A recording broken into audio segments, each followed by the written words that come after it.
Page 1 of 4. Daily Current Affairs. The 26th of October 2020. 1. Taking on the Center. GS. 2. Government policies and interventions for development in various sectors and issues arising out of their design and implementation. 1-4. Page 2 of 4. Context. Punjab's efforts to enact state amendments to override the effects of the centre's new agriculture laws epitomize, signals, the difficulties in managing the conflict between liberalizing the farm sector and protecting the small and marginal farmer from the agonies, pain, of the transition. Grave risk. 2-4. Page 3 of 4. 1. The issue also flags the consequences of not having a wide and informed debate before introducing far-reaching changes. 2. Punjab has been the hub of the opposition to the centre's legislative exercise to change the basics of trade and commerce in agriculture. 3. The Akali Dal, the main opposition in the state, eventually withdrew its cabinet minister and later walked out of the NDA government at the centre. 4. Punjab argues that the central acts would cause grave, serious, detriment, risk, and prejudice, bias, to agricultural communities.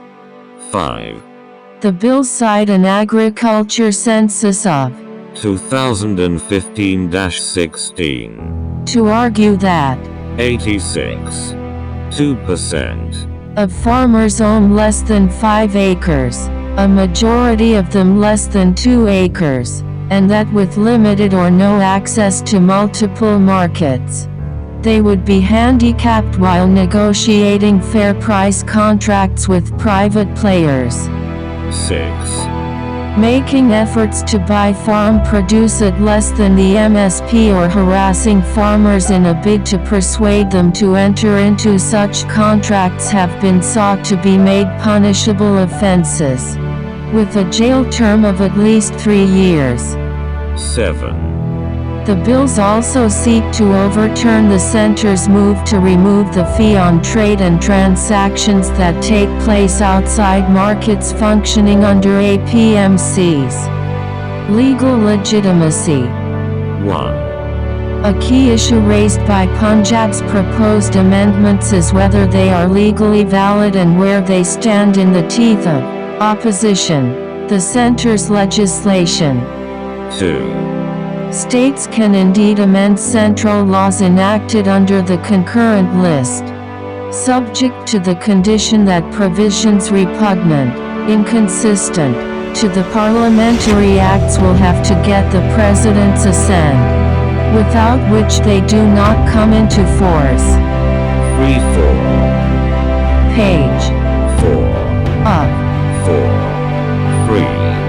The Punjab bills note that agriculture is under the legislative domain on the states, as the subject falls under the state list in the 7th schedule. 4. The centre has enacted its farm sector bills by invoking entry 33. B in the concurrent list, which concerns trade and commerce in, and production, supply and distribution of foodstuffs. 5. By stretching the entry's meaning to include agriculture, Parliament has managed to pass laws in the domain of the states. 6. In these circumstances, states agreed, heard, by the farm sector laws will either have to go the Punjab way to adopt bills that would require presidential assent, as Rajasthan has decided to do, or challenge the validity of the central laws in the Supreme Court, as Chhattisgarh is said to be considering. Conclusion.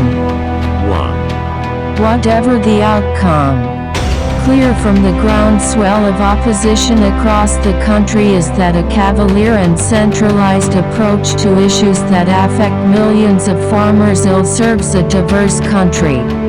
2, States aggrieved by central farm laws are adopting both legislative and legal measures.